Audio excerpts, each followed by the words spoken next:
이사야 24장에서 27장은 땅과 우주에 대한 심판의 메시지입니다.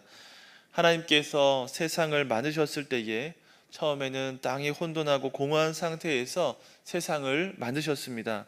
처음에는 질서도 없고 텅텅 비어 있던 그러한 땅과 공간이 하나님 보시기에 좋은 모습으로 바뀌었습니다. 그런데 이 하나님께서 땅에 대해서 심판하신다고 말씀하셨습니다. 땅을 맡긴 사람들이 죄를 지었기 때문에 이 땅도 그 가운데서 함께 심판을 받게 된 것입니다. 땅과 우주에 대한 심판의 메시지가 나오는데 24장에서 27장을 가만히 읽어보면 이 땅과 우주의 중심에 하나님의 백성들이 있다는 것을 알게 됩니다. 온 세상을 만드시고 그 가운데 에덴 동산을 두시고 아담과 하와를 두셨던 하나님께서 이제는 출애굽한 이스라엘 백성이 약속의 땅 가나안으로 들어간 후에 예루살렘 성전에서 좌정해 계십니다. 그렇게 온 땅의 중심에 예루살렘과 또 이스라엘이 위치했던 것입니다. 어제 말씀 가운데 세계 민족 중에 이런 일이 있다고 한 것처럼 땅의 심판은 온 세계, 온 민족에 대한 말씀입니다. 그런데 그 땅 한가운데 언약 백성이 있다, 하나님의 백성이 있다라는 것을 생각해야겠습니다. 하나님은 온 세상을 심판하시는 분이시고 또 언약 백성도 심판하는 분입니다. 그래서 우리가 장차 올 심판에 대해서, 영원한 심판에 대해서 생각하면서 오늘 본문을 묵상하시면 좋겠습니다. 세상을 심판하실 하나님께서 우리 역시도 심판하실 것입니다. 하나님의 공의로운 심판은 참된 교회의 보존과 회복으로도 이어집니다. 그렇기 때문에 심판 가운데에서도 하나님을 높이는 찬송이 울려 퍼집니다. 이사야에서의 심판의 메시지 가운데에서 구원의 메시지가 있고 찬송의 메시지도 함께 등장하는 것이 그 이유입니다. 24장을 작은 묵시록이다 이렇게 표현하는 성경학자들도 있습니다. 가만히 읽어보면 표현이나 내용이 작은 묵시록 같습니다. 이 내용과 표현에 있어서 묵시문학과 많이 닮아 있습니다. 오늘 말씀을 통해서 하나님의 나라가 이렇게 새롭게 건설되는구나 아시면 좋겠습니다. 어제 본문처럼 땅의 심판의 내용이 기록되어 있는 이사야서의 결말이 새 하늘과 새 땅으로 이어진다는 것도 염두에 두시면 좋겠습니다. 구약 성경에서 유일하게 새 하늘과 새 땅을 직접적으로 다루는 말씀이 이사야서입니다. 24장에는 땅에 대한 심판이 나와 있습니다. 특히 어제 본문에 땅에 대한 심판이 집중되어 있고 오늘 본문에도 나옵니다. 오늘 본문에서는 남은 자들이 부르는 노래가 나옵니다. 이사야서의 1차 독자들은 남은 자들입니다. 왜냐하면 이사야의 메시지를 대부분의 사람들이 듣지 않았기 때문입니다. 이사야서 6장에 보면 이사야 소명장인데 하나님 이사야에게 사명을 주시고 가서 전하라고 했는데 그 백성들은 듣기는 들어도 깨닫지 못하고 보기는 보아도 알지 못할 것이다 이렇게 말했습니다. 얼마나 힘이 빠지는 말씀입니까? 이사야가 이제는 하나님께 소명을 듣고 나가서 전해야 되는데 백성들은 듣지 못할 것이다, 깨닫지 못할 것이다 이렇게 하면 얼마나 힘이 빠질까요? 설교를 평생 해야 되는데 설교를 듣고 있는 청중이 평생 알아듣지 못할 것이라는 그런 말 아닙니까? 밤나무, 상수리 나무가 모두 배임을 당한다라고 하는데 그 가운데에 남은 구루터기가 있다라고 하시면서 그 소수를 보면서 사역하라고 하시는 겁니다. 이사야는 이스라엘 열방과 세계와 우주의 심판이 있을 것이지만 남은 자, 구루터기를 보면서 하나님의 말씀을 전했고 그들이 하나님의 말씀에 응답하는 역사가 있었습니다. 우리 하나님은 공의의 하나님이시지만 동시에 사랑의 하나님입니다. 그래서 이렇게 두려운 심판 가운데에서도 남은 자를 보존하는 분입니다. 어제의 본문에서는 심판의 메시지가 주를 이루었지만 오늘 말씀에는 은혜와 희망도 발견할 수가 있습니다. 어제 본문 마지막입니다. 13절 말씀, 곧 감람나무를 흔듦 같고 포도를 거둔 후에 그 남은 것을 주음 같을 것이다 라고 하면서 어제 본문이 마쳤습니다. 두려운 심판도 있지만 그 심판 가운데에서도 남은 자들이 있다라는 희망의 메시지입니다. 거짓 교회가 득세해도 그 가운데에는 참 교회가 보존된다라는 말씀입니다. 포로 시대의 에스겔이나 다니엘이나 세 친구와 같은 경건한 소수의 무리가 남았습니다. 중세 시대에 우리가 깜깜한 어둠의 시기라고 했지만 진리는 끊임없이 이어졌고 나중에는 교회 개혁가를 통해서 교회가 새롭게 되었습니다. 한국교회도 마찬가지 아닙니까? 한국교회가 처음에 힘있게 들어와서 부흥성장했지만 일제강점기 때에 많은 교회가 배교의 길을 걸었습니다. 일본 천황을 섬기는 가짜 교회가 되었을 때가 있었습니다. 그때에도 적은 무리들이 정말 하나님을 섬기면서 핍박받고 고난받으면서 참된 신앙을 지켰던 때가 있었습니다. 그런 신앙의 정통을 잇는다고 하는 오늘 우리 고신교회 성도님들이 이 성경의 남은 자에 대해서 특별히 민감하시면 좋겠습니다. 세상이 어두워지고 교회가 세속화되고 자기 역할을 못한다고 할지라도 하나님 앞에서 정결한 신자가 되겠노라고 다짐하시며 살아가시기를 바랍니다. 15절에 너희가 동방에서 여호와를 영화롭게 한다고 말씀했습니다.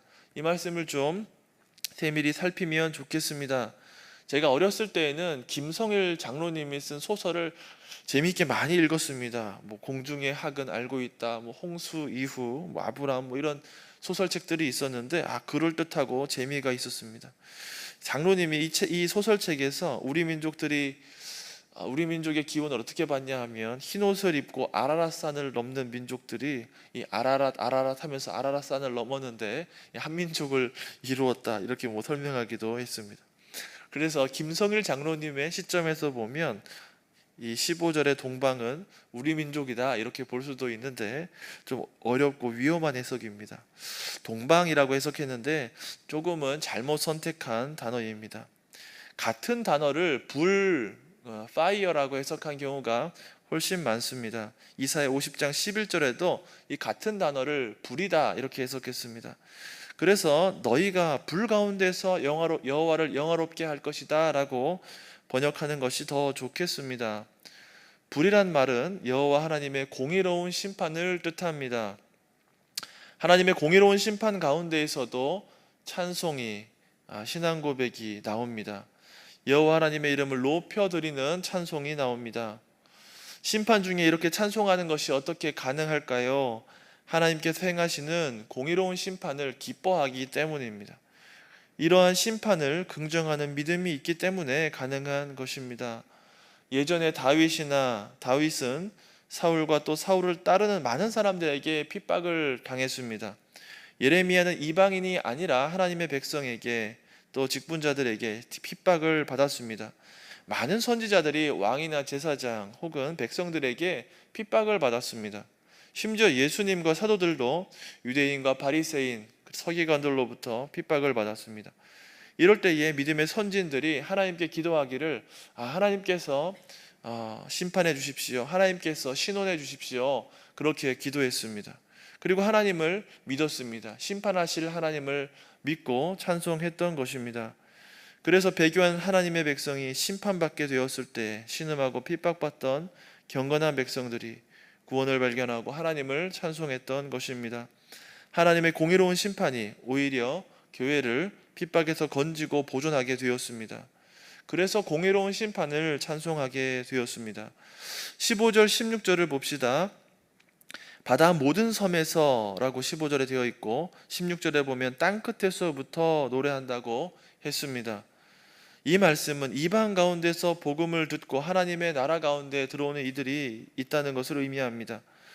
이스라엘만 하나님의 것이 아니라 온 세상, 온 열방이 하나님의 것입니다. 하나님께서는 땅끝에서 온 열방에서 하나님의 백성을 찾으실 것입니다.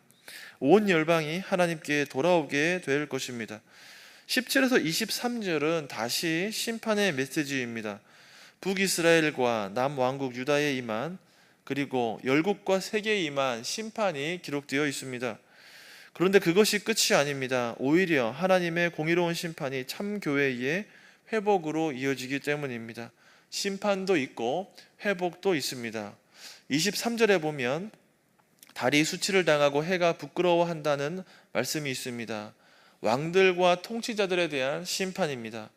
21절에 땅의 왕들이라고도 했습니다. 이처럼 심판의 메시지에서 해와 달이 세상의 통치자들을 가리키는 경우가 많이 있습니다. 요한계시록에 보면 새하늘과 새 땅에는 해와 달이 다시 없고 예수님이 빛을 비추신다라는 말씀이 있는데, 세상의 통치자들이 모두 권세를 반납하고 우리 예수님이 다스린다는 의미입니다. 땅의 왕들을 벌하시는 분이 누구입니까? 만군의 여호와 하나님입니다. 오늘날에도 이 세상에는 군림하는 세상의 왕들이, 정상들이 있습니다. 저 중국의 시진핑이나 러시아의 푸틴이나 오랫동안 독재를 하고 많은 사람들을 힘들게 합니다. 뿐만 아니라 세상의 크고 작은 나라의 대표나 정치인들이 사사롭게 일하는 경우가 얼마나 많은지 모릅니다. 그런 나라일수록 복음이 필요하고 또 복음을 듣고 사회가 변해야 됩니다. 그래야 독재하고 부정을 행하는 자들이 심판을 받고 물러나게 되고 사회가 정화가 됩니다. 복음은 그저 예배당을 세우는 것에서 그치는 것이 아니라 세상을 변화시키는 힘이 있는 것입니다. 온 우주를 다스리시는 하나님의 통치가 임하기 때문입니다. 악한 것들이 심판받고 물러가게 되는 것이 정상입니다. 세상의 모든 왕들보다 높으시고 또 뛰어난 능력을 가지신 우리 하나님께서 새롭게 하시기 때문입니다. 그러므로 하나님 나라 백성의 신분을 귀하게 여기고 그 나라 백성답게 살아가기를 힘써야겠습니다. 미얀마에 우리 단기 선교팀이 나가 있습니다. 미얀마에도 복음이 전해지면 미얀마가 변화될 것입니다. 복음과 함께 좋은 것이 전해지고 사회가 바뀔 것입니다. 복음이 전해졌는데 아무런 변화가 없다라고 하면 그것이 오히려 이상한 것입니다. 복음이 힘이 없고 사람들을 변화시키지 못하고 오히려 세상에 동화되어 버린다면 그것이 과연 복음인가 의심해 보아야 하는 것이죠. 구약의 많은 선지자들이 하나님의 심판을 외쳤을 때에 믿음이 없다는 메시지를 내기보다는 그들의 비윤리적인 삶을 책망했습니다. 고아와 과부를 돌아보지 않았다. 이웃을 속이는 삶을 살았다. 그것이 하나님을 경외하지 않는 것이라고 책망했습니다. 마찬가지입니다. 우리도 복음과 함께 우리의 삶이 바뀌어야 합니다. 하나님이 우리를 다스리시면 우리의 삶이 바뀌어야 됩니다. 23절에 보면 여호와께서 시온산과 예루살렘에서 왕이 되시고 장로들 앞에서 영광을 나타낼 것이라고 했습니다. 이 말씀도 회복을 말합니다. 변화된 삶을 말합니다. 하나님은 불신의 삶을 심판하는 분입니다. 그게 전부가 아니라 새로운 시작을 준비하시는 분입니다. 하나님은 심판하실 뿐만 아니라 새로운 땅과 새로운 하늘을 만드시는 분입니다. 피조물도 새롭게 하십니다. 새로운 피조물을 만드시는 분입니다. 이렇게 하나님의 영광을 드러내는 삶을 사시는 우리 모두가 되기를 주의 이름으로 축원합니다. 아멘. 함께 기도하겠습니다. 하늘에 계신 우리 아버지, 아버지의 이름을 거룩하게 하시며 아버지의 나라가 오게 하시며 아버지의 뜻이 하늘에서와 같이 땅에서도 이루어지게 하소서.